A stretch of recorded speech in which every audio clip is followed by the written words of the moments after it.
सद्गुरुनाथ महाराज की जय, Mahayogi Swami Umanand Saraswati ki jai.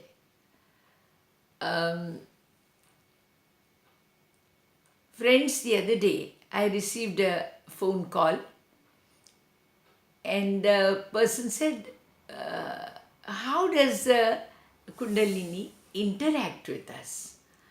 It's I like the question also. So I decided I'll try and answer this. How does Kundalini interact with us? Now, she is, as I said, she's like the mother within us. So, obviously, her stand towards us is protective. Her stand towards us is protective. And therefore, in interaction, it is either in the form of guidance or a protective instinct or a defensive stand on behalf of us. So it's a very it's a very human like a reaction, but without the presence of another human around you. The balancing factor, it works as probably a balancing factor which prevails around us. Now there are few examples I would like to give here. We all rushed on a very important day to the ashram. Many devotees came from different towns, cities, and of course I too went from Pune. And we were outsiders, not outsiders, we were ashram members, but we had sort of gone and without announcing that we are coming. So I was also one of them, that I just went and I didn't think I should have informed them that I was coming for the day. So when we went there, there were maybe about more than 20-25 people who had come without intimation given earlier. They came on their own. Of course, they were all welcome, but it's just that probably the department, the kitchen department, was probably not prepared to cope up with that, and they had to hectically increase the capacity of the food to be served. So later an announcement was made by our Guru, Umanand Saraswati, that those who have come without informing, they should not stay for the lunch part of it. They should go and then come back again in the evening for the evening discourses. I was, of course, one of them, and I instantly got up from the room, and I was trying to obey my Guru, and deep down in me I was a little sad. I mean, because I had to stay very far. I was staying at Mulund, which was away from the Andheri ashram, and I was about to leave when a special message came from inside that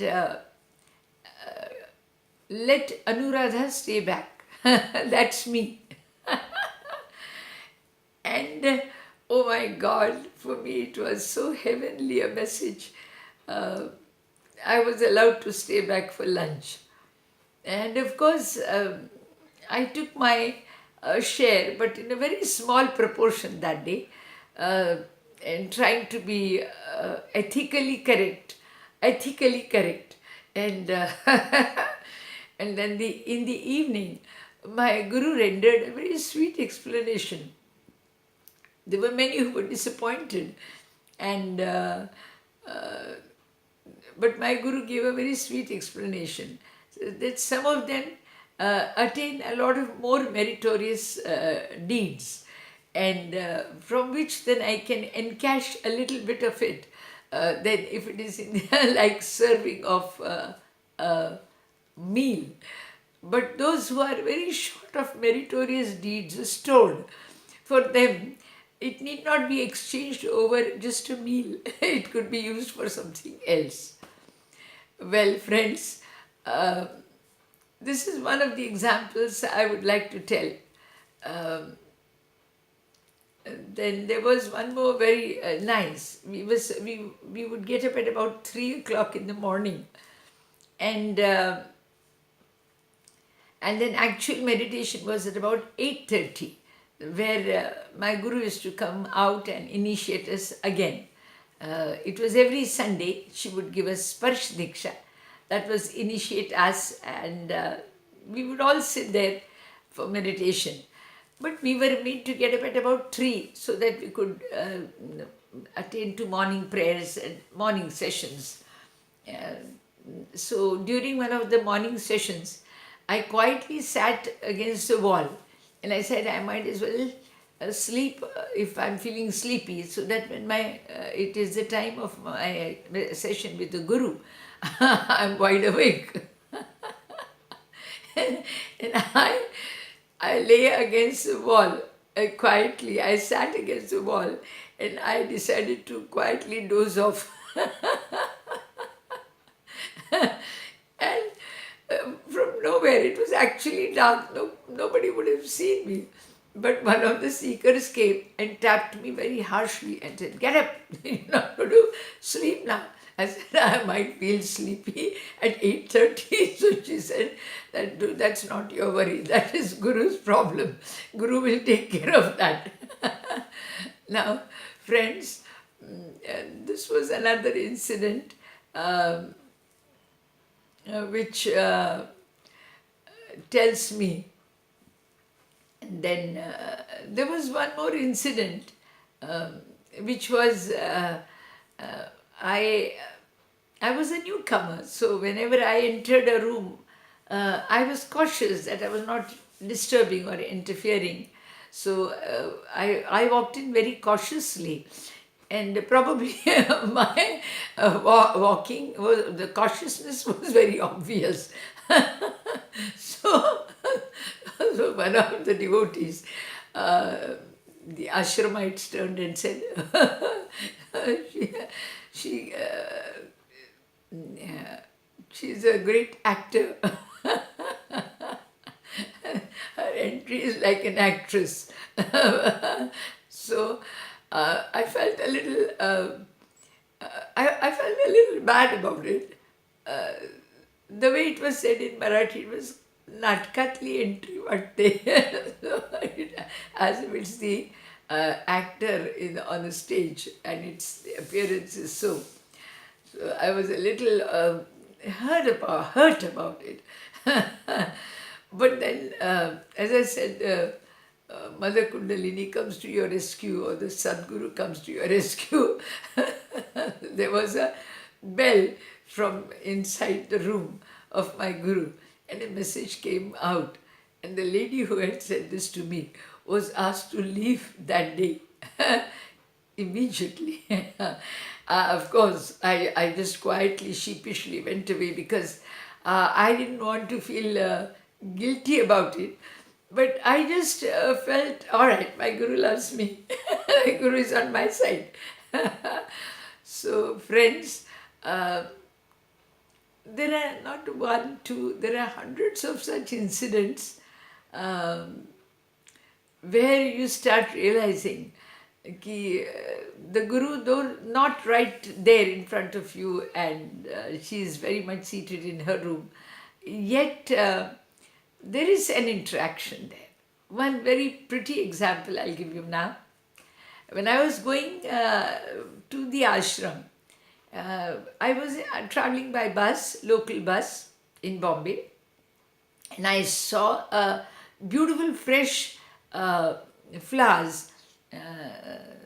Those are, what are they? Of course, they are very fresh and nice, but they had no smell. I mean, they don't have any fragrance. I'll get to the name later. But I saw a bunch of flowers there, and I decided I'll pick them up for my Guru. I got down from the bus, I left the bus, I picked up the flowers, and there were two big, huge bunches of, at that time it was not so costly, so for 5 or 10 rupees I got a huge bunch of flowers. And I came with them to the ashram. And I was very happy that I had picked up, and they were so beautiful. They looked very beautiful and fresh. So I was carrying them very happily. And as soon as I entered, at the entrance, one of the devotees turned and said, "Why did you bring such flowers? They have no fragrance. You cannot bring flowers like this for the Guru." Of course, it was their love for their Guru, so there was nothing wrong. And probably I had not realized it, that these flowers had no fragrance. Yeah. So she said, go, keep them in the kitchen, and keep them in the water under the platform there, in the kitchen platform. Keep them in a bucket.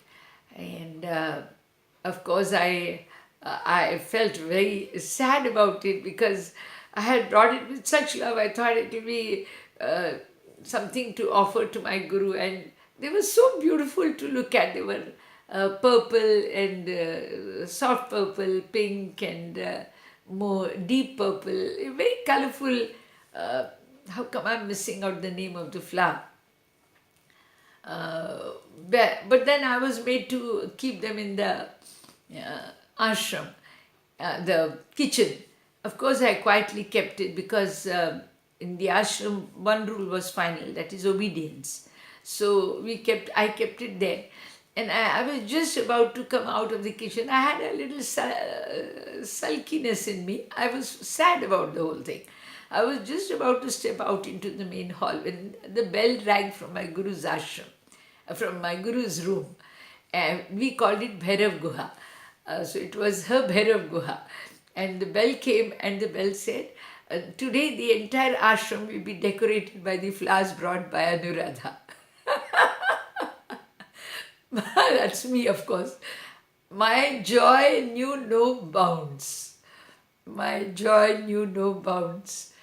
And I didn't have the courage to look at the lady who had asked me to keep it away. But I was carrying that smile throughout the day in the ashram. And as if my Guru was.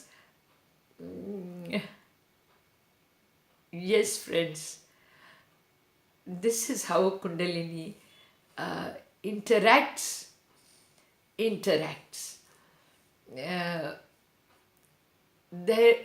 If you all love to hear more of them,